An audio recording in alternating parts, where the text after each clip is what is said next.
Alhamdulillahi Rabbil Alamin. Wabihi nasta'inu ala umri dunya waddin. Ashhadu an la ilaha illallah ar-Rahmanir Rahim. Wa ashhadu anna Muhammadan abduhu wa rasuluhu min akhiril anbiya'i wal mursalin. Para jamaah yang dimuliakan Allah, di antara kewajiban kita sebagai seorang muslim atau mukmin adalah meyakini bahwa kehidupan kita di dunia ini suatu saat akan ada akhirnya. Dan kelak kita akan memasuki kehidupan yang hakiki dan abadi, yaitu kebahagiaan di akhirat. Segala amal perbuatan yang kita lakukan, baik itu yang amal baik ataupun amal buruk, semua akan dipinta pertanggungjawaban oleh Allah. Keyakinan ini di dalam rukun iman kita kenal dengan iman kepada hari kiamah. Berita tentang kiamah sudah sering kita dengar dan kita baca. Tetapi kita belum pernah, bahkan mungkin tidak akan pernah mendapatkan sebuah keterangan soal kapan kiamah itu akan terjadi. Karena memang soal waktu kiamah semuanya adalah rahasia Allah. Jangankan kita manusia biasa, Nabi Muhammad SAW juga para malaikat tidak ada yang diberitahu soal waktu kiamah. Jadi kalau sewaktu-waktu kita menerima selebaran atau edaran yang mengatakan kiamah akan terjadi tanggal, bulan, dan tahun sekian, yang katanya hasil mimpi seorang kuncen, tentu saja tidak boleh dipercaya. Kuncen apalagi, bukan manusia super. Kuncen itu dalam bahasa Sunda berasal dari kata kuncian. Pasantrian jadi pasantren, kabupatian, kabupaten, kajajadian, kajajaden, sasajian, sesajen, kuncian, kuncen. Jadi kalau di gedung Telkom ini ada orang yang tugasnya memegang kunci ruangan-ruangan dan kantor-kantor, itu adalah kuncen. Jadi kuncen itu bukan manusia super. Di kita kalau dengar kuncen itu bayangannya seseorang yang punya pengetahuan tentang soal-soal gaib yang melebihi yang diberikan oleh Allah. Jadi malaikat pun tidak diberitahu. Ini terungkap dalam pertama Al-Quran surat Al-A'raf ayat 187. Allah berfirman, A'udzubillahi minasyaitonirrajim, yas'alunaka 'anis sa'ati ayyana mursaha. Orang akan bertanya tentang kiamah itu, kapan kiamah itu akan terjadi. Rupanya supaya manusia tidak bingung, Allah langsung memberikan jawabannya. Kul innama ilmuha inda rabbi. Katakan, jawab bahwa pengetahuan tentang kiamah itu hanya ada pada Tuhanku. Di dalam kitab Sahih Bukhari diriwayatkan malaikat Jibril itu pernah datang kepada Nabi Muhammad SAW. Bahkan bagi bapak ibu yang pernah melaksanakan ibadah haji, ketika ziarah ke Masjid Nabawi, ziarah ke makam Nabi, begitu keluar dari arah makam Nabi itu ada pintu keluar namanya Babu Jibril. Pintu Jibril. Konon kabarnya pintu itu diberi nama Babu Jibril karena dulu malaikat Jibril ketika bertamu kepada Nabi datang dan perginya melalui arah tersebut. Kedatangan malaikat Jibril itu bukan di rumah tapi di masjid. Disaksikan oleh para sahabatnya dalam wujud manusia dengan pakaian serba rapih dan bersih. Sehingga para sahabat yang hadir waktu itu pun dalam hatinya bertanya-tanya, siapakah gerangan tamu yang datang ini? Sebab mereka baru bertemu. Disebut tetangga dekat, tidak ada seorang pun yang mengenalinya. Disebut tamu dari jauh tidak kelihatan, pakaian yang lusuh, kotor, kusut atau keringetan. Tapi kepada Nabi seperti sudah akrab sekali. Duduknya pun dua lututnya diadukkan dengan dua lutut Nabi. Dua paha Nabi dipegangnya. Lalu mengajukan 4 pertanyaan. Pertama, mal iman. Muhammad, iman itu apa? Yang kedua, mal Islam. Islam itu apa? Ketiga, mal ihsan. Ihsan itu apa? Ketiga pertanyaan ini oleh Nabi semuanya diberi definisi. Iman itu, Islam itu, ihsan itu. Diberikan term. Tetapi ketika mengajukan pertanyaan yang keempat, mata sa'ah. Muhammad, kiamah kapan? Jawaban Nabi waktu itu jelas. Mal mas'ul bi'a'lama minas sa'il. Jangankan saya yang ditanya, Anda sendiri juga yang nanya tidak tahu kapan kiamah itu. Kemudian permisi, tamu itu dan pergi. Setelah pergi baru Nabi nanya, kalian tahu tidak siapa tamu yang barusan datang? Kata para sahabat, justru dari tadi kami bertanya-tanya siapa tamu tersebut. Kata Nabi, yang barusan datang itu malaikat Jibril. Kalau dari tadi diberitahu pasti minta tanda tangan itu.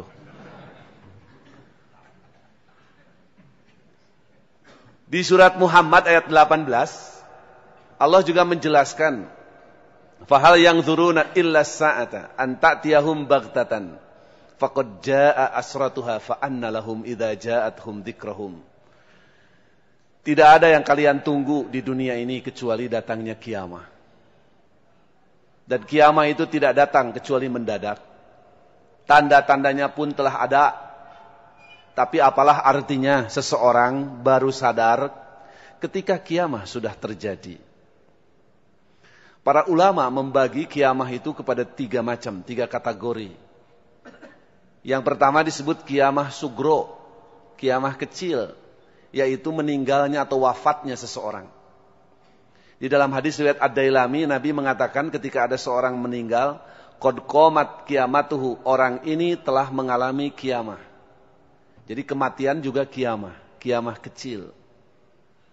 Dan tanda-tandanya pun banyak. Rambut misalnya yang asalnya hitam, kemudian berubah menjadi putih keabu-abuan. Gigi yang tanggal satu-satu sambil menyakiti. Gigi yang tadinya beres, bersih, kemudian bersih, tidak ada satupun. Kulit yang kemudian keriput, mata yang kemudian tadinya jelas menjadi semakin kabur. Demikian juga pendengaran, tenaga yang semakin lemah, stamina yang semakin menurun. Itu kata Imam Al-Ghazali di dalam kitabnya Mau'idhatul Mu'minin, beliau mengatakan itu adalah Rasulul Maut, utusan dari sang ajal, sebagai pertanda kiamah kepada dirinya hampir tiba.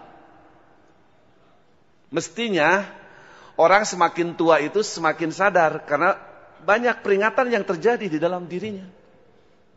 Tapi dalam kenyataan kita menyaksikan banyak orang semakin tua bukan semakin baik, bukan semakin soleh, bukan semakin genah betah dalam ibadah, tetapi semakin semangat dalam maksiat dan durhaka kepada Allah.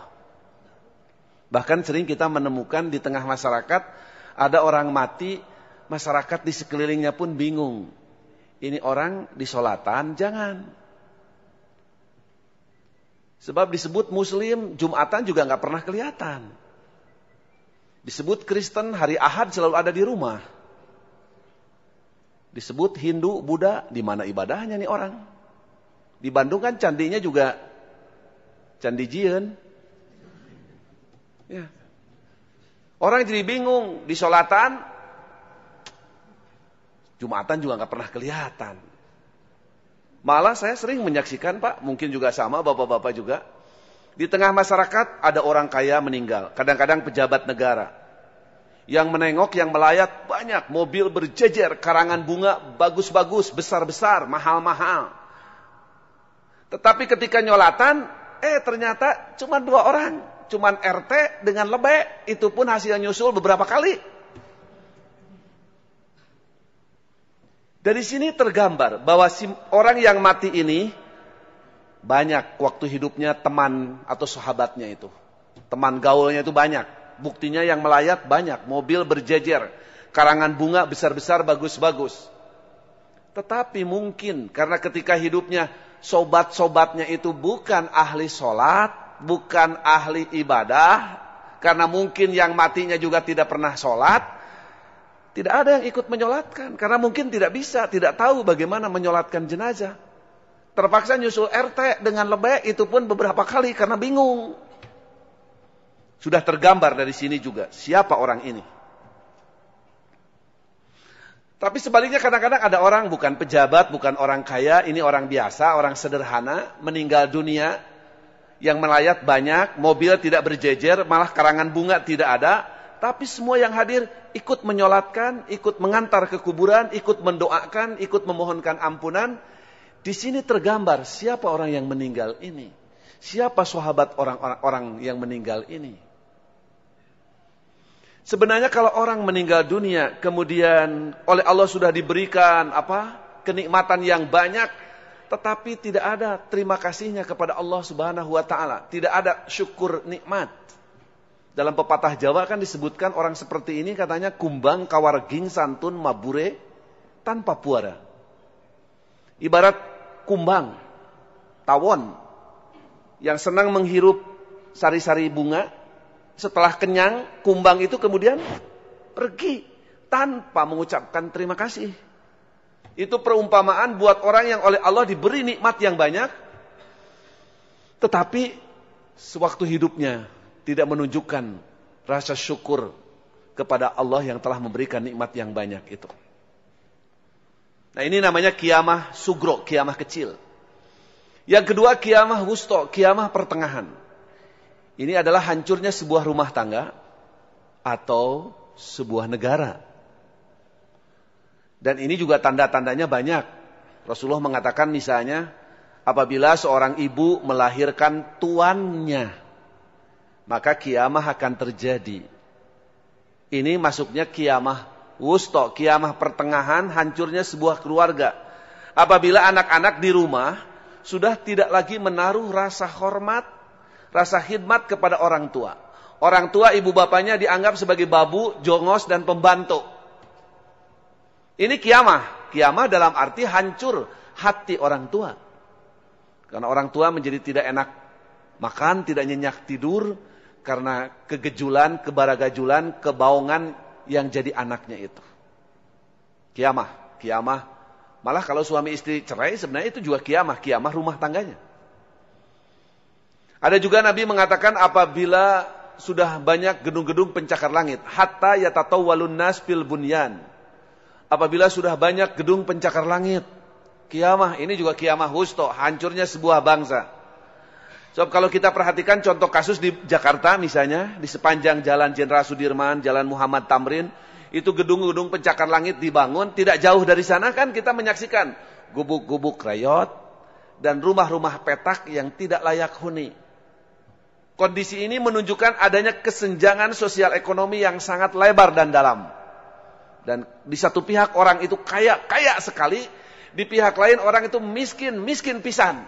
Kokoronyoso malah ratrosa. Nah, kalau kondisi di tengah masyarakat seperti ini, suatu saat bisa terjadi orang-orang yang miskin ini memberontak kepada si kaya. Contoh kasus pemanfaatan kerusuhan Mei 6 tahun yang lalu. Ketika Presiden Soeharto lengser, di mana-mana terjadi kerusuhan, khususnya di Jakarta. Konon kabarnya yang meninggal waktu kerusuhan Mei itu 288 orang. Ratusan rumah, gedung, supermarket, mal dan sebagainya hangus dan barangnya habis dijarah masyarakat. Ratusan mobil, ratusan motor juga hangus, hancur. Tatanan kehidupan rusak. Ini menurut hadis yang tadi termasuk kiamah. Kiamah wusto, hancurnya sebuah tatanan kehidupan. Kemudian kalau Nabi mengatakan kiamah akan terjadi apabila jumlah wanita lebih banyak dari laki-laki. Ini juga Pak logikanya itu begini. Rumah perempuan lebih banyak dari laki-laki, ini akibat banyaknya haraj, peperangan. Perang antar desa, perang antar kampung, perang antar negara. Sehingga laki-lakinya pada mati di medan perang, yang tersisa di negeri itu janda. Sehingga wanita lebih banyak dari laki-laki. Yang ada tinggal kakek-kakek dan anak-anak. Maka kalau itu yang terjadi, kiamah bangsa itu. Kalau Nabi mengatakan La taqumus sa'atu hatta yuqbadul ilmu. Kiamah tidak akan terjadi kecuali kalau sudah dicabut ilmu.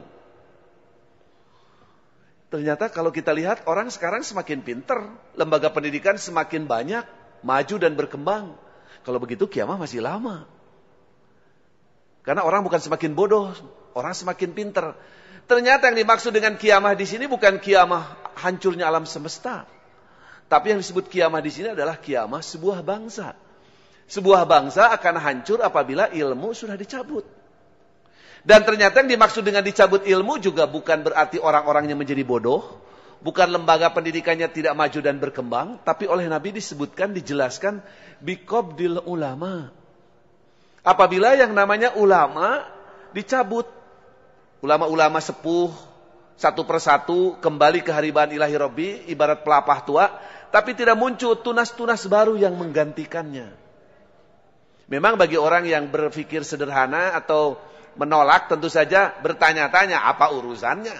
Sebuah negara, sebuah bangsa bisa hancur hanya karena tidak ada ulama. Kalau negara tidak ada ekonom, tidak ada teknokrat, tidak ada politisi, ya kiamah, hancur sebuah negara. Kalau tidak ada ulama, apa urusannya? Ulama malah kadang-kadang dinilai KKO. Kalah omong, no action, talk only, NATO. Tapi Pak, logikanya begini pernyataan Nabi itu. Sebuah bangsa akan hancur apabila ulama tidak ada. Atau ada tetapi tidak berfungsi. Tidak berperan sebagaimana mestinya. Kita tahu bahwa yang namanya ulama, di tengah-tengah masyarakat, tugas utamanya adalah membina rohani masyarakat. Kalau ulama tidak ada, berarti masyarakat tidak ada yang membina rohaninya. Mentalitasnya, jiwanya. Yang ada apa? Yang ada orang-orang yang membina jasmaninya saja. Sehingga manusia-manusia yang ada adalah manusia-manusia yang sehat fisiknya, kuat ototnya, cerdas otaknya, tapi rusak rohaninya. Dan kita tahu bahwa orang kalau rusak rohaninya, akhlaknya pun buruk, perilakunya pun jahat. Bapak bisa bayangkan kalau di tengah masyarakat banyak manusia-manusia seperti itu. Maka akan dirasakan tidak ada rasa aman, tidak ada rasa damai, rasa bahagia. Yang ada di tengah masyarakat itu penuh ketakutan, kekhawatiran. Ini sebenarnya menurut hadis yang tadi itu kiamah juga gitu. Hancurnya rasa aman, rasa tentram, rasa damai akibat banyaknya manusia-manusia yang jahat. Kan kita tahu, orang-orang yang jahat sekarang pun bukan orang-orang yang sakit jasmaninya, tetapi yang sakit rohaninya. Tidak bisa Pak jadi pencuri badannya sakit, mau membongkar jendela rumah orang batuk, keburu bangun yang punya rumahnya juga. Orang tuli jadi perampok, gampang ditangkapnya. Dikepung masyarakat sekampung rame-rame, dianggap sepi aja karena goblok orangnya. Justru orang semakin sehat, semakin kuat, kalau rohaninya rusak akan semakin jahat. Pak, kita semua tidak mau kan tinggal di sel, di penjara. Kenapa? Ya, yang namanya penjara kan biasanya kamarnya juga pakai jeruji besi. Terus dijaga, digembok besar. Tapi kalau kita banding-bandingkan dengan rumah kita sekarang ini, sebenarnya kita sekarang banyak yang bikin penjara di rumah sendiri. Jendela rumah pakai apa? Pakai teralis. Bedanya kalau di penjara lurus-lurus, di rumah kita di bengkok-bengkok. Ya, gembok rumah gede-gede, pagar tinggi-tinggi, pakai kawat berduri. Takut apa? Saya yakin kita berperilaku seperti itu bukan karena takut ular, bukan takut anjing, bukan takut harimau, bukan. Takut kepada manusia-manusia yang sehat fisiknya, cerdas otaknya, tapi rusak rohaninya, mentalitasnya. Malah kita lebih percaya kepada binatang. Di pintu gerbang pakai tulisan, awas ada anjing galak. Lebih dipercaya si anjing daripada manusia. Ini kenapa? Karena manusia-manusia yang tadi itu. Ini yang disebut dengan kiamah. Jadi hancurnya sebuah tatanan kehidupan ketika ulama tidak ada. Kemudian Nabi juga mengatakan, kiamah akan terjadi idza wusidal amru ila ghairi ahlihi fantadiris sa'ah. Apabila kamu menyerahkan sebuah urusan bukan kepada ahlinya, tunggu kiamah. Tunggu kehancuran. Bapak punya jam tangan, rusak. Mestinya dibawa ke bengkel jam tangan. Ini dibawa ke tukang pandai besi. Ya bukan jadi baik, jadi hancur. Ini PT Telkom sebuah perusahaan raksasa di Indonesia. Coba kalau para pemimpinnya tidak punya keahlian untuk memanage perusahaan ini. Bukan semakin maju, akan menjadi terpuruk, akan menjadi buruk. Demikian juga negara dalam skala yang lebih besar, Pak. Indonesia yang sudah semakin semrawut begini, kalau sekarang kita mau melakukan pemilihan presidennya, sudah ada 5 pasang, tentu saja kita juga berkewajiban untuk menilai. Salah satu aspek yang dinilai itu adalah kemampuan how to manage the state and nation. Bagaimana memanage negeri dan bangsa ini. Sebab ya kalau kita serahkan kepada yang tidak visioner, apalagi kepada orang yang bodoh and bego, negeri ini bukan akan semakin maju, bukan akan semakin sejahtera, tetapi akan semakin buruk dan terpuruk. Oleh sebab itu memang di dalam Islam juga Rasulullah mengatakan man ista'mala rajulan ala asabatin wa fihi man huwa ardullah faqad khana Allah wa rasulahu wal mu'minin. Barang siapa yang memilih pemimpin atas dasar primordial saja, atas dasar ta'assub, fanatisme yang buta gitu, tidak berdasarkan pertimbangan-pertimbangan kriteria, tetapi pertimbangan-pertimbangan emosional semata, padahal di tengah mereka ada yang lebih Allah sukai, lebih Allah ridhoi, berarti orang itu telah berkhianat kepada Allah dan kepada Rasulnya serta kepada masyarakat pada umumnya, khususnya orang-orang beriman. Di sini menunjukkan bahwa kiamah juga itu kalau sebuah negara kondisinya semakin buruk dan terpuruk akibat salah memanage, salah orang yang memimpin. Bagaimanapun memang pemimpin itu, Pak, kondisinya tergantung rakyatnya. Kadang-kadang bagi orang-orang yang idealis, banyak yang menilai, pasangan yang ada mah tidak ada yang bagus lah. Karena memang, Pak, dalam hadis Rasulullah mengatakan keadaan pemimpin itu sering paralel dengan keadaan rakyat yang dipimpinnya. Nabi menyatakan, kama takunu yuwal alaikum. Seperti keadaan kamu, begitulah pemimpin kamu diangkat, dipilih. Idza soluhan nasu wa baru wal yuhumul akhyaru. Kalau rakyatnya memang orang-orang yang baik-baik, soleh-soleh, cerdas, ya, maka akan memimpin juga orang yang terbaik, orang yang tercerdas, orang yang berakhlak. Tetapi wa idza fasadu wa fajaru, kalau rakyatnya juga tukang ngaruksak, senang maksiat, senang togel, senang doraka, senang macam-macam, waliyuhumul asrarun, akan memimpinnya juga yang terjahat dari mereka. Pak, sekedar ilustrasi saja, kalau ada sekelompok santri sedang musyawarah di pondok pesantren mau mengangkat lurah santri, saya yakin santri tidak akan mengangkat copet untuk menjadi ketua mereka, tapi mana santri terbaik di antara mereka. Sebaliknya sekarang ada sekumpulan copet sedang berunding mau mengangkat ketua copet, saya yakin tidak akan mengangkat ustaz, mereka akan mengangkat ya super copet. Kita juga kalau banyak sekarang yang menilai di koran saya baca ini capres cawapres ini nggak ada yang ideal. Memang karena rakyatnya juga belum ideal. Ya. Kondisi masyarakatnya juga tercermin lah dari calon-calon presiden yang akan muncul. Tapi saya pikir di dalam usul fikih, dalam kaidah fikih ada ma la yudraku kulluh la yutraku kulluh. Saya lebih cenderung untuk ikut memilih daripada tidak ikut memilih. Sebab usul fikih mengatakan kalau tidak diketemukan pasangan yang ideal, ya pilihlah mana yang istilah usul fikih itu irtikabu akhafud doror, mana yang paling sedikit anunya jeleknya itu gitu. Ya kalau baik semua sih gampang, Pak, tinggal memilih mana yang terbaik dari yang baik. Tapi ketika memandang semua jelek, nah pilih yang terbaik dari yang jelek. Itu anjuran usul fikih sebenarnya begitu. Karena kalau kita menyerahkan urusan sekali lagi kepada bukan ahlinya, kata Rasulullah, tunggu kehancuran. Dan yang ketiga yang disebut kiamah kubro, hancurnya alam semesta, dan ini tidak datang kecuali mendadak. Tidak ada yang tahu kapan, tapi mudah-mudahan masih lama. Karena betapapun hidup kita di dunia ini susah, tapi betah. Rasulullah mengatakan bahwa kiamah itu antara, kalau diumpamakan hari, kata Rasulullah, antara kita dengan kiamah itu, kalau diumpamakan hari, tinggal seperti antara asar dengan maghrib. Innama baqaukum fi masalah faqoblakum minal umam, kama baina sholatil asri ila ghurubi syamsi. Umur dunia ini, kata Nabi, kalau diumpamakan hari, itu tinggal seperti antara asar dengan maghrib. Singkat. Asar itu Pak, zaman Nabi, zaman Megawati mungkin sudah 5:30 nih. Tapi mudah-mudahan sekali lagi masih lama, karena tidak ada yang tahu. Ya. Tanda-tandanya sudah ada. Kata para ulama, saya baca di dalam beberapa kitab tafsir, ciri kiamah kubro, hancurnya alam semesta, hampir tiba, ada 2. 1, diutusnya Muhammad SAW sebagai Nabi dan Rasul terakhir.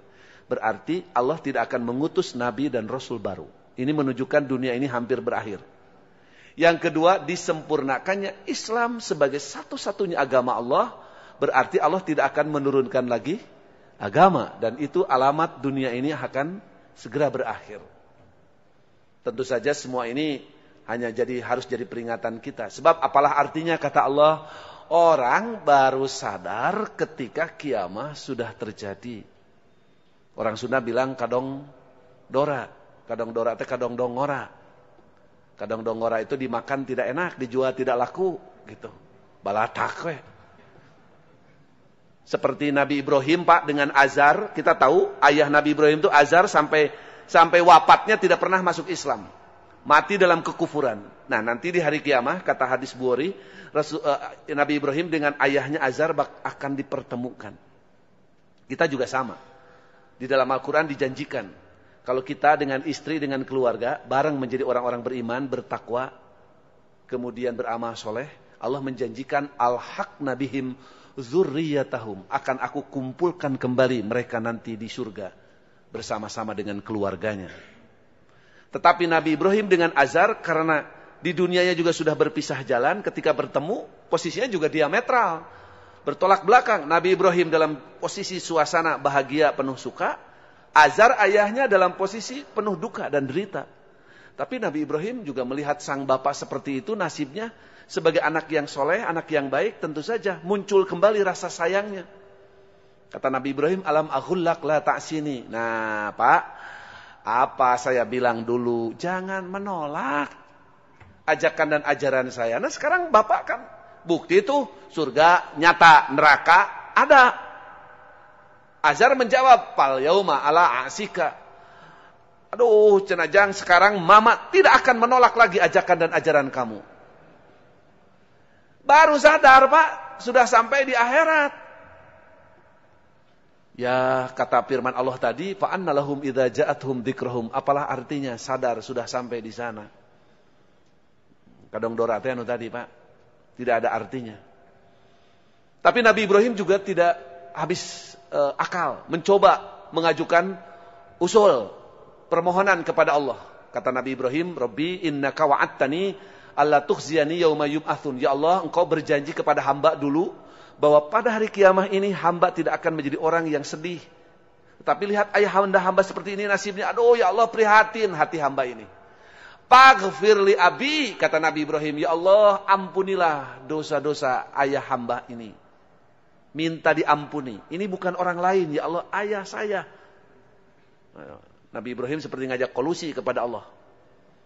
Tapi apa jawab Allah? Inni qad haramtul jannata 'alal kafirin. Tidak bisa Ibrahim, walaupun yang memintanya engkau, yang dipintanya pun bukan orang lain tapi bapakmu sendiri. Ketahuilah, kata Allah, aku telah mengharamkan surga bagi orang-orang yang kafir. Nabi Ibrahim hanya bisa menahan rasa sedih.